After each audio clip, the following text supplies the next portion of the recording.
Assalamualaikum 3 class. Welcome in Lasanian's virtual class. First semester, second phase, fifth day in your Urdu period. अजीज़ तलबात, आज के दिन हम सब गर्मी की छुट्टियों की पढ़ाई करेंगे। शुरू करते हैं। इस बार हफ्सा, साद और दानिश ने यह सोच रखा था कि गर्मी की छुट्टियां गुजारने कोयटा जाएंगे। उन्होंने बड़ी मुश्किल से अपने अब्बू को राज़ी किया। इनके अब्बू की टांग पर ऑपरेशन हुआ था। डॉक्टर ने उन्हें सफ़र की इजाज़त दे तो दी थी, मगर भारी चीज़ें उठाने से मना किया। इसलिए इन तीनों बच्चों ने अपना ये फ़ैसला किया कि अपने अलग अलग बस्ते बनाएंगे और इन्हें खुद ही उठाएंगे। हफ्सा के बस्ते में बहुत सी किताबें भी थी। इतवार की शाम को सब लोग बस में सवार हुए।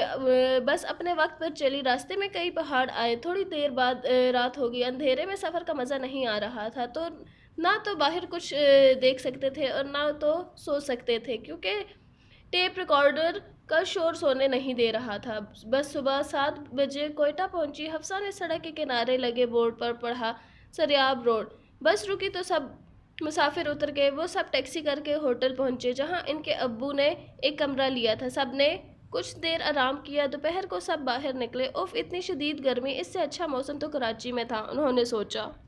अब्बू ने एक आदमी से पूछा, लियाकत बाज़ार कहाँ है? उस आदमी ने हंसकर कहा, आप लियाकत बाज़ार में ही खड़े हैं। सब शर्मिंदगी नदामत से एक दूसरे को देखकर हंस दिए। अब्बू ने ज़ियारत जाने के लिए गाड़ी वाले से बात की।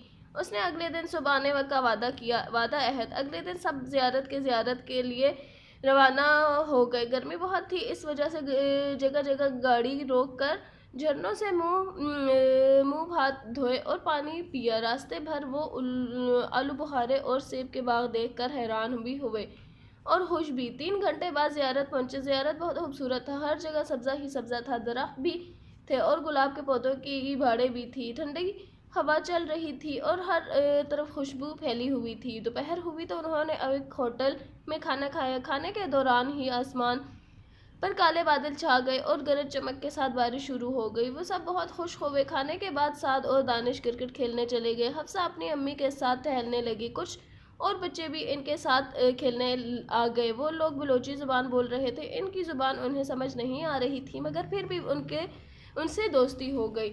शाम को सब कायद-ए-आज़म रहमतुल्लाह अलैह के रिहाइशगाह रहने की जगह देखने गए। वहाँ पहली बार उन्होंने अखरोट के दरख्त देखे और बहुत हैरान हुए। वहाँ के मुलाजिम ने कायद-ए-आज़म रहमतुल्लाह अलैह की वो ख्वाबगाह खोलकर दिखाई, जहाँ उन्होंने बीमारी के दिन गुजारे थे। साथ ही इनके डॉक्टर और मादरे मिलत मोहतरमा फातिमा जिन्ना के कमरे भी थे। हर चीज़ बहुत संभाल कर रखी थी।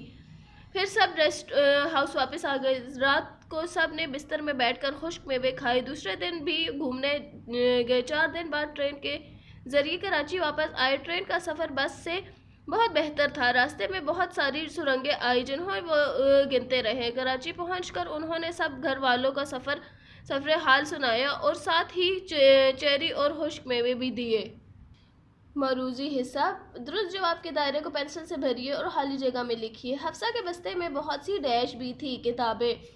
बस सुबह डैश बजे कोयटा पहुंची। 7 बजे। 4 दिन के बाद डैश के ज़रिए कराची वापस आए ट्रेन। कायद-ए-आज़म रहमतुल्लाह अलैह ने बीमारी के आखिरी दिन डैश में गुजारे ज़ियारत में।